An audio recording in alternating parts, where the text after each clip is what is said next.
What's in the box? Hey, how's it going? This is Jay from Outer Space Games. FedEx just dropped a huge 26-pound box at my doorstep, so we thought we'd unbox for you Journey Wrath of Demons from Mera Productions. I have no idea what's in here, but I'm excited to find out.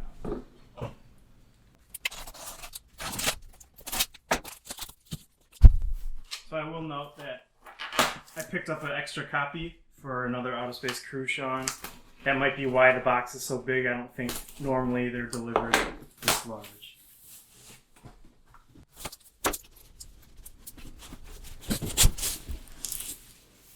Yep, okay, so it does look like there's two of these base boxes. So we're going to set one aside and just look at the single one.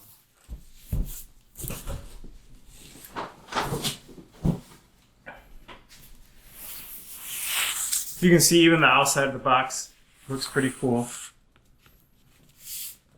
The Chinese writing, the logo, Mera Production. And then it's got the name on the side too. So let's crack it open.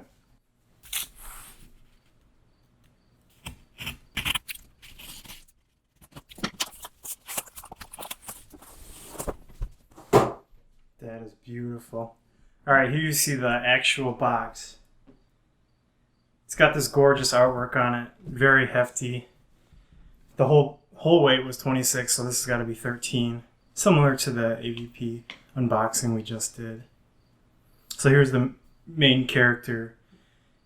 Journey, if you didn't know, is based off Journey to the West, which is, I guess, a popular Chinese kind of folktale mythology. There's a lot of anime and movies kind of based on it, most famously probably Dragon Ball, at least with the main character's name. This would be Goku, or the Monkey King, and here are the rest of his companions. So, quick look at the sides. Basically just the logo, nothing too special. And let's take a look at the back. So here you see examples of cards, components, and a ton of the miniatures that you're going to get. Game contents, and a short description of what's going on. So let's crack it open. Take a look.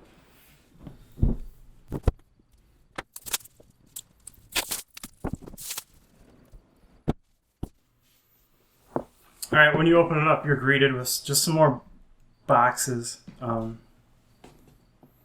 Journey begins. I think the graphic design is pretty cool. They've really put some thought into how everything looks. Not just the game box, but the components as well. So, looks like there's three boxes, and a lot of components. I always like looking at the rule book first, so, very good quality here. You can feel the cover.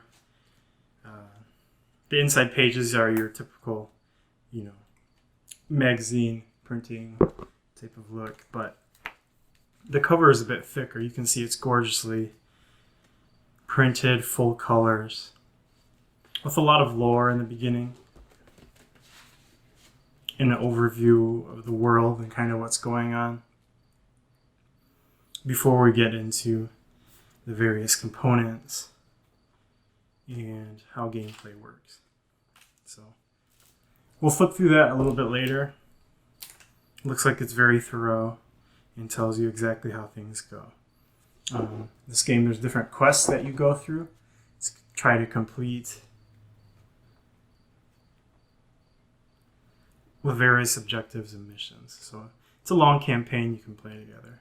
And here's an example of, I guess, the painted miniatures, or a possible way to paint them. So, nice quick guide on the back, but I can't wait to get into that. Next we have a whole bunch of boards. I'm gonna, I guess, open it, and we'll go through a couple of them just to see what they look like in person. Alright, so first we have these bridge tiles, which are used to, as you traverse across different things. Here we have a whole bunch of chits and tokens showing initiative, objective, markers, scrolls, things like that. Nice 3D cardboard. And here we have one of the actual map tiles. They have different areas of terrain, have a border on it to signify probably different things that you can interact with, or if it's a barrier to entry. They are double-sided. So it seems like very modular. A lot of opportunities for gameplay and positioning, and everything will matter on these tiles as well. So far the colors, this one is kind of a gold or oranges. I'm imagining it's showing elevated terrain, while here we have red and green. A lot of green to show maybe impassable terrain. So, looks like, yeah, about between 8 and 10 of these tiles, but they're all gorgeous artwork. Some of them are repeating, but for the most part, unique looks and stuff. This is probably like the last boss or something like that. Just smaller things. Here we have, I guess, the normal size deck of cards with 3 smaller ones. Ooh. This is cool. This is a spinner. At certain times you may have a tendency, after you kill a demon or something, you'll be able to spin it and it'll stay either black or white. Oh, I guess you can just push it to spin. Anyways, it'll let you know which way you fall on the karma or whatever. Let's crack open these decks, though. Alright, skip past all the footage of me opening the shrink wrap, because that was really annoying. But we'll look at the deck. So here we have, looks like character cards. Yeah, Empress, Iron Fan, the Bull Generals. So these are enemies, and then you have your actual hero cards. Looks more like abilities and everything. So on the back of these cards you have stats and abilities of the various enemies. We'll get some close-ups of that so you can see exactly what they look like. But information on there is easy to read and nicely laid out. On these hero ability cards, you can see they're different colors to match different characters, which is, I guess, helpful for a quick reference or something. But we have, Chohakai, Monkey King, Triptaka the Monk, and the Monk Sha. So, next, one of these small decks. This is the Demon deck. I'm guessing as you have encounters, you'll flip it over and it tells you what to do. Here it says spawn 1 Barahar's Bull Archer or a Bullzerker. So it tells you what to do, how many enemies to spawn, things like that. There's other phases and stuff that happen or affect, so it's not always just spawning a demon. Next we have this Yin Yang Fortune Misfortune deck. I'm guessing you use this to determine which one you get. So if it lands on the white part, you'll get fortune, and the black one you'll end up drawing a misfortune card. So it's kind of cool actually seeing them interspersed like that. Finally, you have a stack of other cards. It seems like they're not that organized, like these were just random. It's not all the green cards were together or all the Monkey Kings are together in the same way here. So you see you have a burned. I think that's just the status of what happens. Character. This is a weapon. Pewter Staff. Tells you how you affect your dice rolls. Corruption. Paralyzed. So it looks like status effects, weapons, stuff like that on smaller cards. So those are the 4 decks. Next, we have these awesome custom dice. They're pretty big, actually. They're a very good size. That pearlescent look works pretty well for it. And they're very custom with different symbols. So I believe you have like attack dice, defense, and other modifiers like that. So you have a black, white, 2 blue, and 2 red.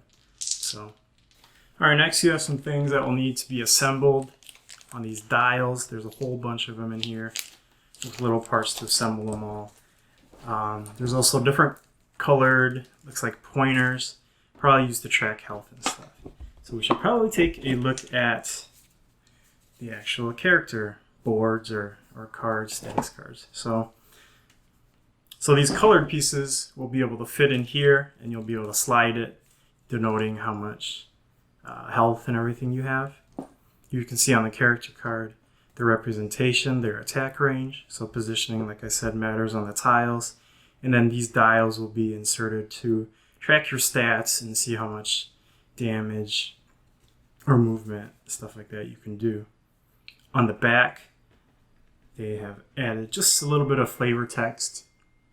Speaking of text, a little bit of flavor text and what's going on, why their character is doing what they are doing. So, pretty cool. There are cards for all your hero units, and looks like maybe a boss or something as well. So, with all that out of the way, we finally get to the good stuff. Not really sure which box to start with first. I'm kind of hoping the big box has the coolest stuff. So we'll start with the small one and work our way up.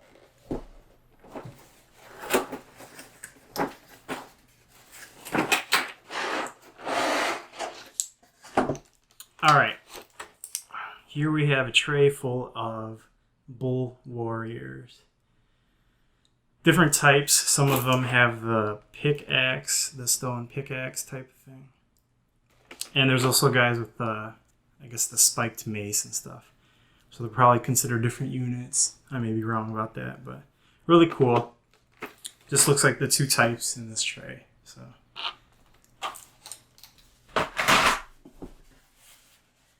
there was 15 minis right there, by the way. We'll go to the next largest box.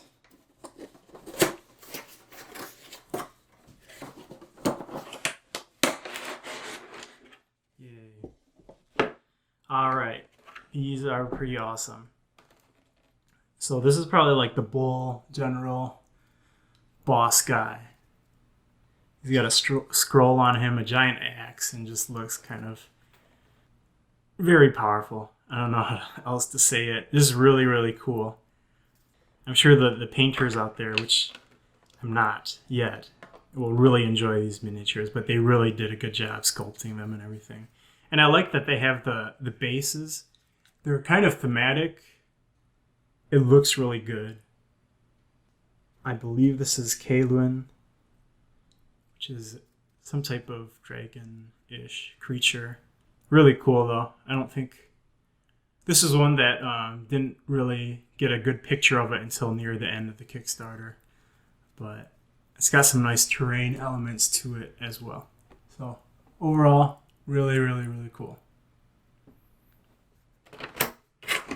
Which means our heroes are probably in the last box. Okay, so in this last box here we have, like I said, our heroes. Across the top here, we have the Monkey King. The big pig guy with his giant scary rake. That's his weapon. The character design in this is just pretty cool. I like how they've interpreted this legend. There's the monk, Tripitaka, the giant scroll that he's carrying with him. And then this monk they made huge. And he's got his glaive type of really creepy, almost, merfolk type of guy with his prayer beads and everything. Man, these are really cool. Almost makes me wish I got the resin versions. I could not afford it, but the detail on these are just simply Really, really good. Like that they put the logo in there. Some bull archers. These are more archers. They're just turned a different way, I guess. Looks like more of a boss type of unit with a giant hammer, mace, spike thing. This one's like a double shielded centaur, bull mix type of thing. So different enemy units. And finally we have, I think these are smaller units. One of these is some Empress. We saw her card earlier. And some type of little demon guy. So yeah, I guess that's the contents of Journey Wrath of Demons. Hope you've enjoyed this unboxing. I really can't wait to get into it and play through a game. There's so much stuff in it and everything looks great. I think it was worth the wait. So obviously there's a whole bunch of expansions and Kickstarter exclusives, including the resin stuff that I mentioned. Doesn't look like they shipped that out. There's definitely some terrain elements and extras that I'm missing that I added on. But I'll be looking forward to that. I'm really excited about the base game anyway. It looks like there's plenty of content to keep me busy until the extra stuff comes. So if you enjoyed watching this video, I invite you to check out our other videos on the channel, Outer Space Games. You can find us on Facebook and Twitter at Outer Space Games. And we also host a podcast, which you can find on iTunes, Stitcher, and other great podcatchers called Outer Space Games. So, this is Jay with Outer Space Games. We'll catch you next time.